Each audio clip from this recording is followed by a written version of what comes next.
नमस्कार दोस्तों, एक बार फिर से आप सभी का स्वागत है केशव नर्सिंग क्लासेस के ऑनलाइन यूट्यूब चैनल पर।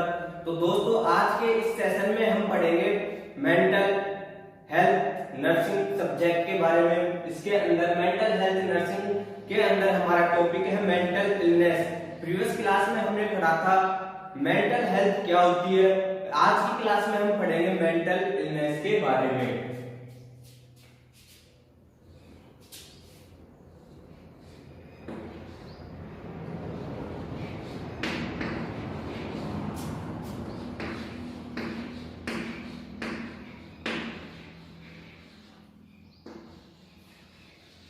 तो आज की इस क्लास में हम पढ़ेंगे मेंटल इलनेस के बारे में। मेंटल इलनेस क्या होती है, मेंटल इलनेस किन कारणों की वजह से मेंटल इलनेस होती है, एक पर्सन के अंदर, एक साइकेट्रिक पेशेंट के अंदर वो कौन कौन से कारण होते हैं जिसके अंदर उसके अंदर मेंटल इलनेस की कंडीशन देखने को मिलती है। इसके अलावा मेंटल इलनेस के बारे में क्या क्या लोगों के मिसकंसेप्शन हैं उनके बारे में हम आज के इस सेशन में पढ़ेंगे। तो मेंटल इलनेस क्या होती है, मेंटल इलनेस पिछली क्लास में हमने पढ़ा था कि जो मेंटल हेल्थ क्या होती थी, यानी मेंटल हेल्थ होती है किसी भी इंडिविजुअल पर्सन जो है उसकी एडजस्टमेंट होने की जो एबिलिटी होती है किसी भी एनवायरनमेंट के अंदर या किसी भी सिचुएशन जो उसके सामने है उस सिचुएशन में वो कैसे अपने आप को एडजस्ट करता है। तो सीधा सीधा हम कह सकते हैं कि उसकी एडजस्ट होने की जो कैपेसिटी थी, एबिलिटी थी, उसको बोलते थे मेंटल हेल्थ। जबकि मेंटल इलनेस क्या होती है, मेंटल इलनेस के अंदर एक पर्सन जो है सेल्फ को सक्सेसफुल तरीके से एक्सटर्नल और इंटरनल एनवायरनमेंट के साथ में एडजस्ट नहीं कर पाएगा।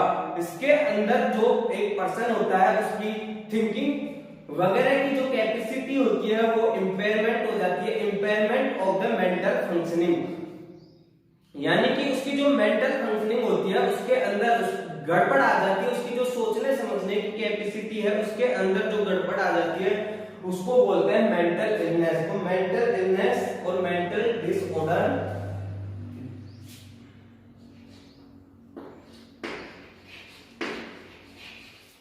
Mental illness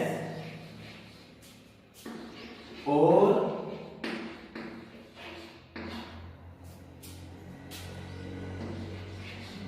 mental disorder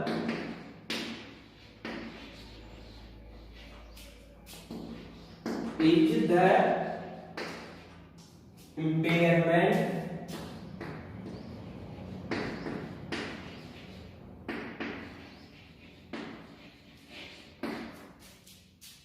of the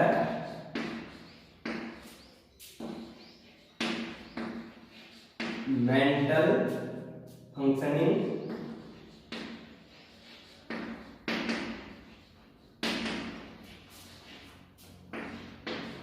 of a person। Mental illness क्या होती है, मेंटल इलनेस और जो मेंटल डिसऑर्डर जो होता है is the impairment of the mental functioning of a person. इसके अंदर एक पर्सन की जो मेंटल फंक्शनिंग होगी वो इम्पेयरमेंट हो जाएगी, मेंटल जो उसकी सोचने समझने की कैपेसिटी है उसके अंदर इम्पेयरमेंट आ जाए, उसको बोलते हैं मेंटल इलनेस। इसके अलावा और इसकी सेकंड डेफिनेशन अगर अपन देखना चाहें तो mental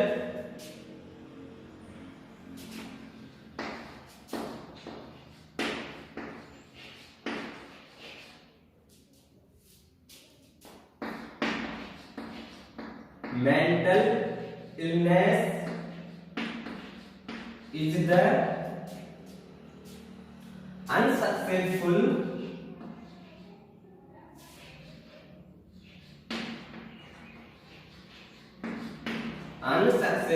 adaptation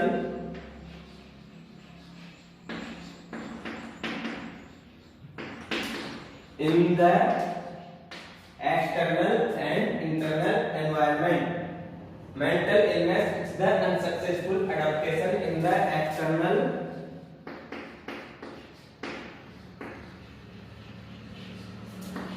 and internal environment।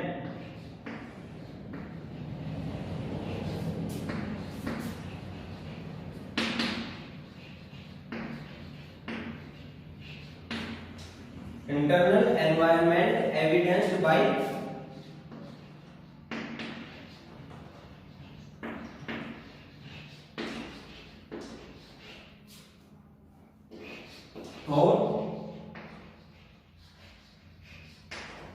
feelings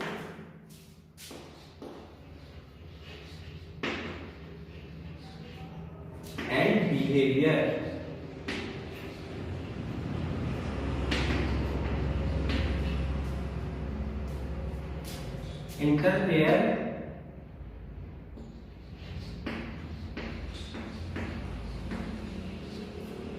Interfere the individual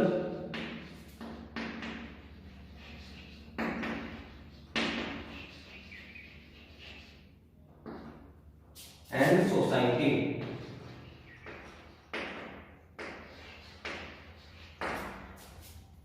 क्या होगी? Mental illness is the unsuccessful adaptation, यानी कि एक जो मेंटल इल पर्सन होगा वो सक्सेसफुल तरीके से एडेप्टेशन नहीं कर पाएगा, एडजस्ट नहीं हो पाएगा एक्सटर्नल और इंटरनल एनवायरनमेंट के साथ में।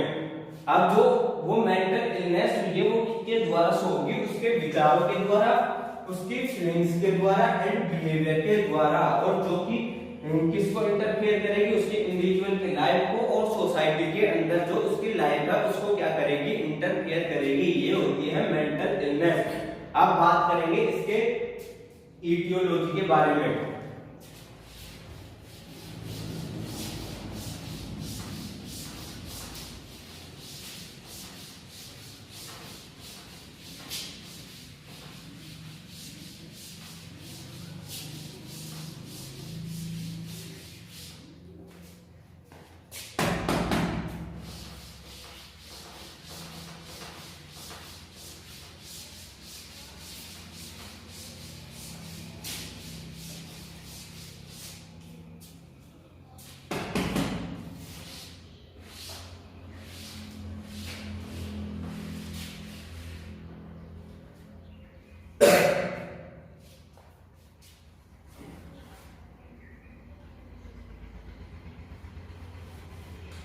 अब बात करेंगे हम इसकी इटियोलॉजी के बारे में कि मेंटल इलनेस किन कारणों से कोज होती है। Etiology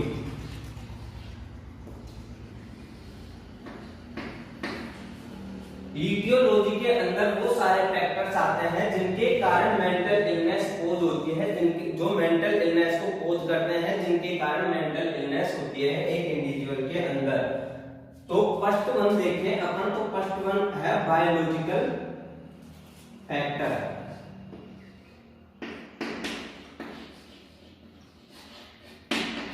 biological factor,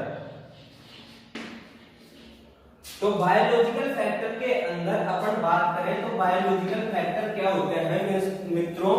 biological factors वो फैक्टर्स होते हैं जो किसी भी इंडिविजुअल पर्सन की बॉडी के साथ में एसोसिएटेड हो। किसी भी इंडिविजुअल वो प्रॉब्लम्स, किसी भी इंडिविजुअल की बॉडी के अंदर वो प्रॉब्लम्स जो उसकी बॉडी के अंदर अगर हो तो उनको इंक्लूड करते हैं बायोलॉजिकल फैक्टर्स के अंदर। अब बायोलॉजिकल फैक्टर्स के अंदर problem associated with body,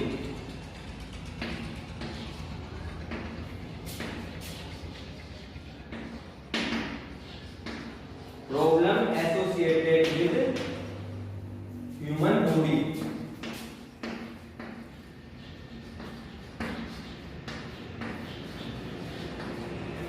biological factors के अंदर जो प्रॉब्लम्स एसोसिएटेड होती हैं ह्यूमन बॉडी के साथ में उनको इंक्लूड करते हैं। अब इसके अंदर बायोलॉजिकल फैक्टर्स के अंदर अपन फर्स्ट वन बात करें जेनेटिक फैक्टर।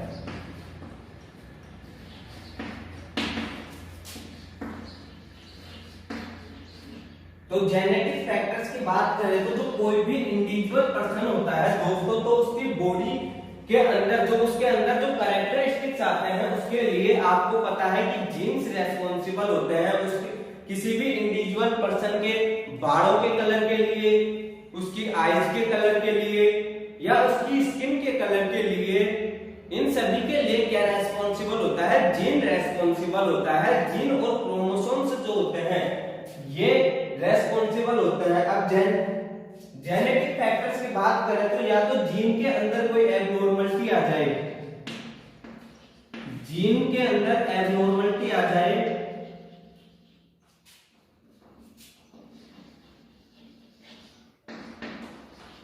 या फिर क्रोमोसोम्स के अंदर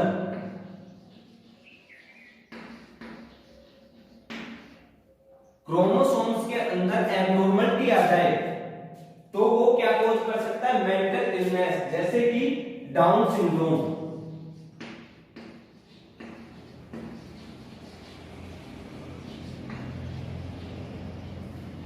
जैसे कि डाउन सिंड्रोम, इसकी कंडीशन के अंदर क्या कॉज हो सकता है, मेंटल इलनेस कॉज हो सकती है। अब सेकंड फैक्टर्स की बात करें तो सेकंड फैक्टर आता है हमारे पास ब्रेन डैमेज।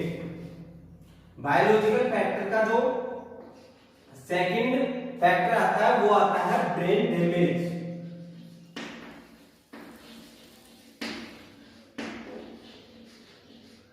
अब जैसे कि हम लोग रोड पर जा रहे हैं और या कोई व्यक्ति है जो रोड पर जा रहा है और उसका एक्सीडेंट हो गया, तो उसको कई बार क्या होता है, ब्रेन में चोट लग जाती है। तो जब उसको शब्द मुझे दिखाई नहीं दे रहा है, या फिर वो पर्सन ऐसे कहेगा कि मुझे कुछ समझ नहीं आ रहा, पहचान नहीं पा रहा किसी को, तो जो ब्रेन डैमेज है ये भी इसको कोज कर सकता है मेंटल इलनेस को। किसी भी पर्सन के जो मेंटल स्ट्रक्चर है, किसी पर्सन के माइंड की जो फिजियोलॉजिकल स्ट्रक्चर है उसके अंदर अगर गड़बड़ी आ गई, कोई ट्रॉमा लग गया, डैमेज हो गई उसकी स्ट्रक्चर, तो वो कहलाती है brain damage.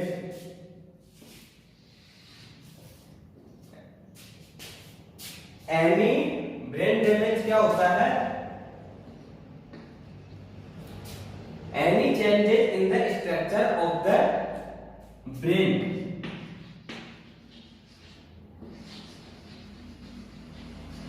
any changes in the structure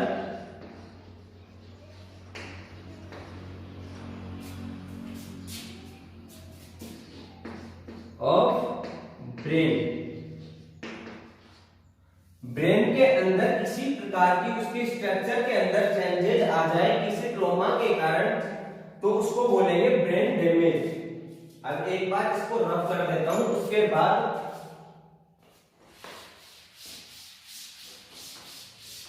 next one बात करेंगे हम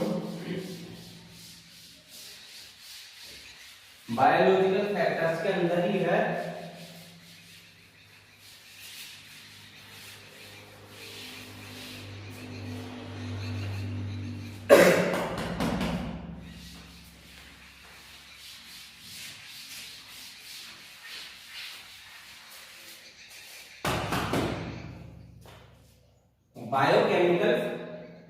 केमिकल फैक्टर्स।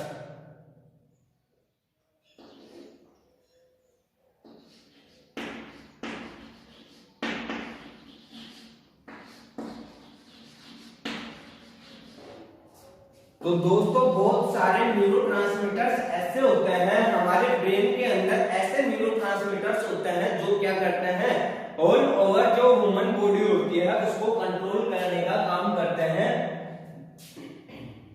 जो न्यूरोट्रांसमीटर्स होते हैं, जो यदि उनके अंदर कुछ परिवर्तन आ जाए, वो न्यूरोट्रांसमीटर्स हमारी बॉडी के अंदर जो आवश्यकता है, जो नॉर्मल रेंज है उससे ज्यादा अगर सीक्रेट हो जाए तो वो भी मेंटल इलनेस कोज करता है, या फिर वो जितना उनकी एक नॉर्मल रेंज है उससे कम सीक्रेट हो तो भी वो मेंटल इलनेस को कोज कर सकते हैं।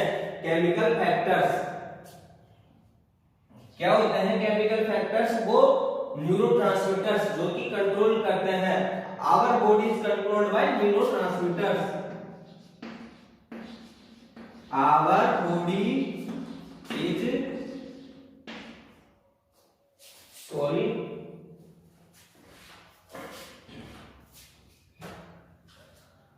our body is controlled by neurotransmitters, या केमिकल्स।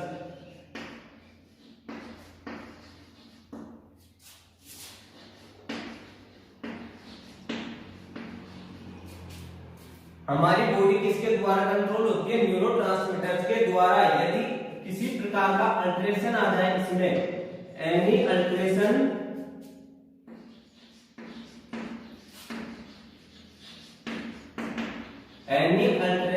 इन द न्यूरोट्रांसमीटर्स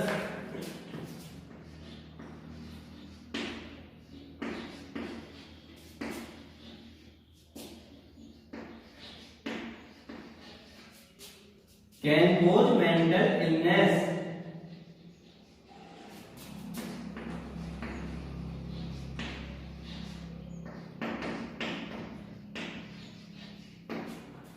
हमारी बॉडी जो है वो कंट्रोल होती है न्यूरोट्रांसमीटर्स के द्वारा। यदि किसी प्रकार का अल्टरेशन आ जाएगा न्यूरोट्रांसमीटर्स के अंदर, तो वो भी क्या कॉज कर देगा? Mental illness. अब देखते हैं कि केमिकल कैसे न्यूरोट्रांसमीटर्स हमारी बॉडी को कैसे जो है वो कंट्रोल करते हैं, उनके बारे में, किस प्रकार से मेंटल इलनेस को कोज करते हैं या साइकेट्रिक जो प्रॉब्लम्स होती हैं उनको कोज करते हैं, उनके बारे में पढ़ेंगे। जैसे कि एक जो केमिकल फैक्टर है, एक न्यूरोट्रांसमीटर है हमारे पास, सेरोटोनिन।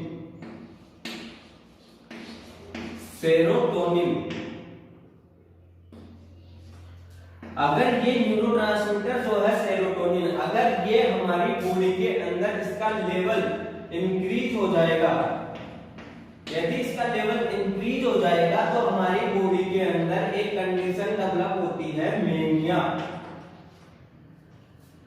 एक साइकेट्रिक प्रॉब्लम अकर होती है, मेनिया। और अगर इसका लेवल जो सेरोटोनिन है इसका लेवल डिक्रीज हो जाएगा तो हमारी बॉडी के अंदर एक कंडीशन डेवलप होती है, डिप्रेशन। क्या डेवलप होती है? डिप्रेशन। इसी प्रकार एक जो न्यूरोट्रांसमीटर है वो डोपामिन।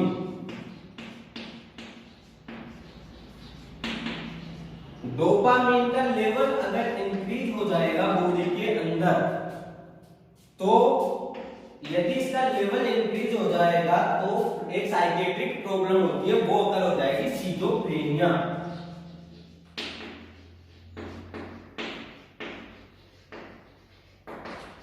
यदि डोपामिन का लेवल इंक्रीज हो जाएगा तो सिजोफ्रेनिया। और अगर किसी डोपामिन का लेवल कम हो जाए हमारी बॉडी के अंदर तो एक प्रॉब्लम होती है, Parkinson's disease.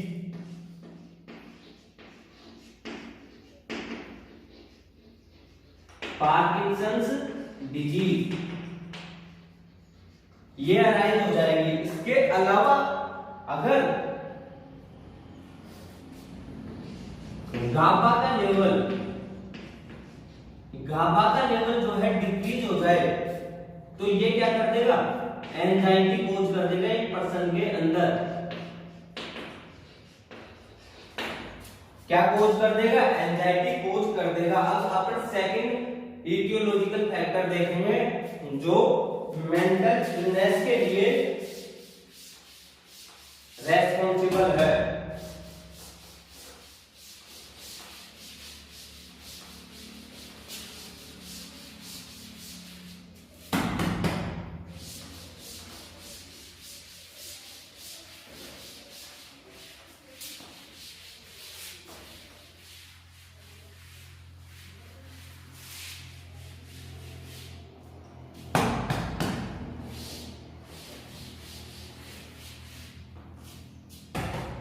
Second factor, ideological factor जो है वो है हमारे पास साइकोलॉजिकल फैक्टर।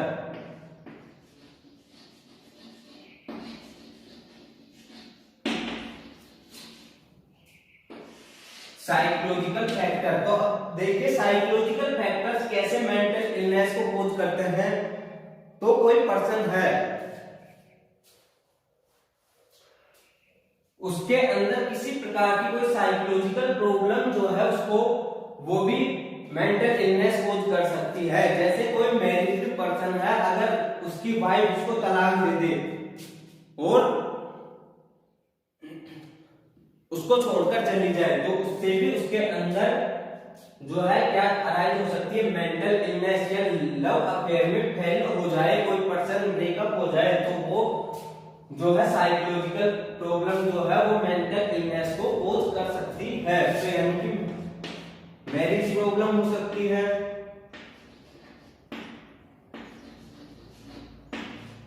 या लव प्रॉब्लम हो सकती है। इसके अलावा हम बात करें, कोई पर्सन है उसके अंदर स्कूल, कोई स्टूडेंट है स्कूल जाता है, तो उसको स्कूल में किसी प्रकार की प्रॉब्लम हो सकती है। तो स्कूल प्रॉब्लम जो है वो भी साइकोलॉजिकल प्रॉब्लम जो है स्कूल की, वो भी मेंटल इलनेस को कोज कर सकती है।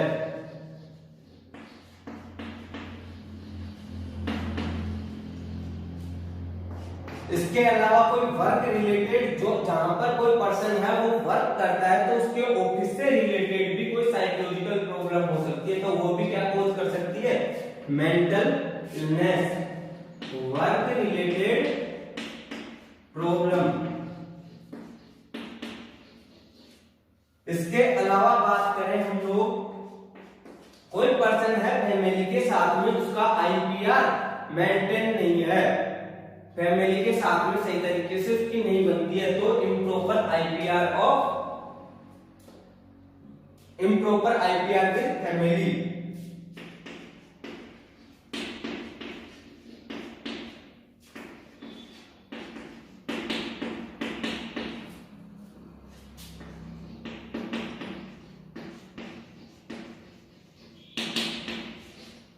क्योंकि अगर आईपीआर उसका फैमिली के साथ में सही नहीं होगा तो लड़ाई झगड़े होंगे, जिससे साइकोलॉजिकल प्रॉब्लम अराइज होगी, और वो भी क्या कोज कर सकती है, मेंटल इलनेस कोज कर सकती है।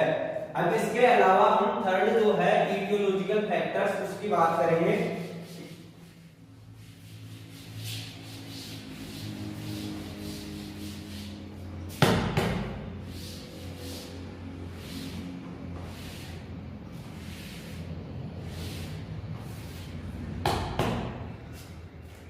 थर्ड इटियोलॉजिकल फैक्टर है हमारे पास socio cultural factor. Socio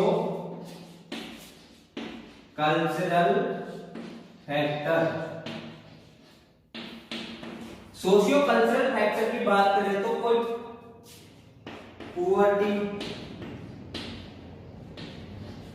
poverty के कारण, गरीबी के कारण क्या हुआ, कोई साइकोलॉजिकल प्रॉब्लम अराइज होगी, और वो क्या कोज करेगी, मेंटल इलनेस कोज करेगी। इसके अलावा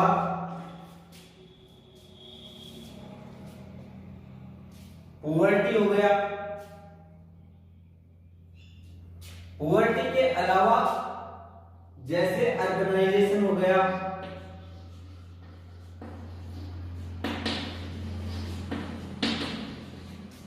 गांव से उठ के शहर में आ गए, तो वो भी भाई काम धंधा चाहिए होगा उन लोगों को, तो वो क्या कोज करेगा, मेंटल इलनेस। इसके अलावा अनजस्टिस, किसी के साथ अन्याय हो गया, किसी ने जमीन छीन ली, तो वो पर्सन किस में चला जाएगा, डिप्रेशन में चला जाएगा, और वो क्या कोज करेगी, मेंटल इलनेस। तो अनजस्टिस,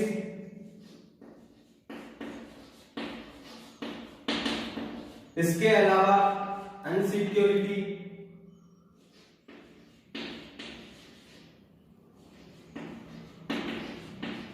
भाई किसी पर्सन को किसी ने धमकी दे दी कि मैं तेरे को मार दूंगा, तो क्या वो पर्सन डिप्रेशन में नहीं जाएगा, जाएगा, तो वो क्या रहेगी, मेंटल इलनेस। इसके अलावा प्रोस्टिट्यूशन, प्रोस्टिट्यूशन क्या होता है दोस्तों, पैसों के लिए जो सेक्सुअल रिलेशन बनाना वो होता है प्रोस्टिट्यूशन। तो ये कुछ इटियोलॉजिकल फैक्टर्स थे जिनके कारण मेंटल इलनेस कोज होती थी। और अब पढ़ेंगे मिसकंसेप्शन के बारे में कि इसके बारे में क्या क्या मेंटल इलनेस के बारे में क्या क्या मिसकंसेप्शन है तो लोगों ने गलत अवधारणाएं बना रखी है मेंटल इलनेस को लेकर, उनके बारे में पढ़ेंगे।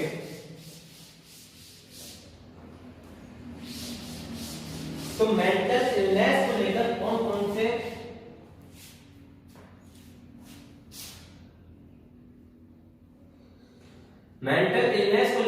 कौन से मिसकंसेप्शन है उनके बारे में पढ़ेंगे हम।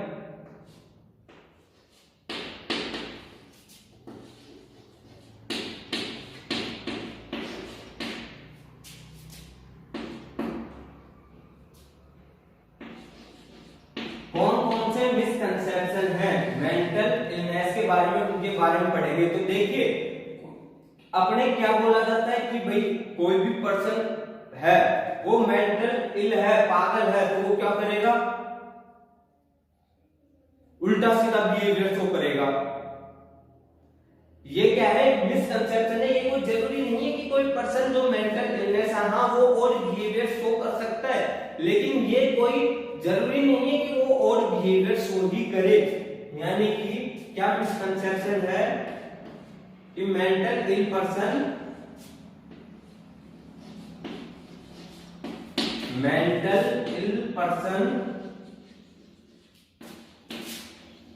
show the odd behavior।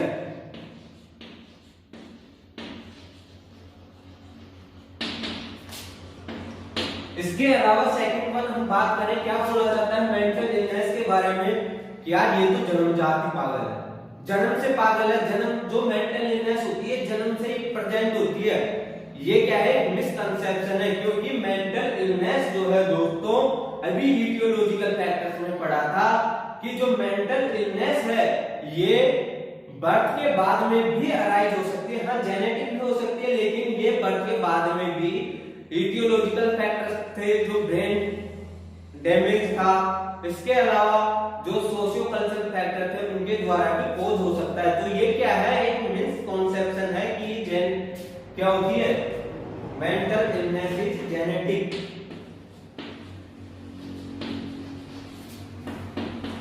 Mental illness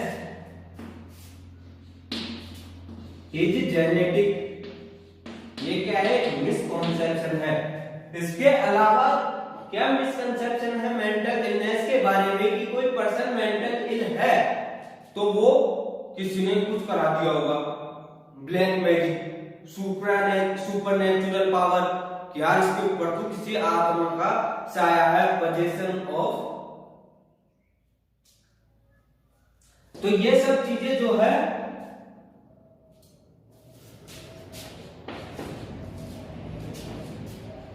क्या कि mental illness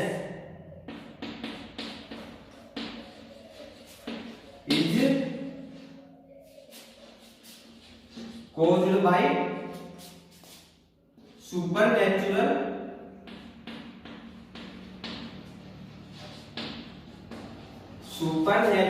power, black magic,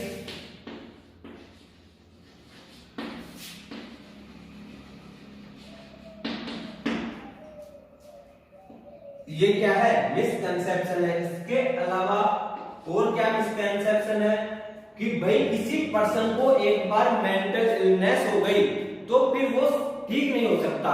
ये क्या है, मिसकंसेप्शन है। अगर किसी मेंटल इल पर्सन को रेगुलरली टाइम टू टाइम सही प्रकार से फिजिशियन ने जिस प्रकार से प्रिस्क्राइब किया है वो ट्रीटमेंट प्रोवाइड करवाया जाए तो एक मेंटल इल पर्सन भी ठीक हो सकता है। क्या मिसकंसेप्शन है कि mental illness can not be cured. Mental illness can not be cured, ये क्या है, मिसकंसेप्शन है। तो दोस्तों ये थे कुछ मेंटल इलनेस के बारे में मिसकंसेप्शन, जिसके बारे में आज की क्लास में हमने पढ़ा। और मिलते हैं नेक्स्ट क्लास में, तब तक घर पर रहिए, सेफ रहिए। और हाँ, डिस्क्रिप्शन में एक कॉमेडी चैनल का लिंक मिलेगा, आप चाहे तो उसे भी चेकआउट कर सकते हैं। तब तक के लिए जय हिंद, जय भारत।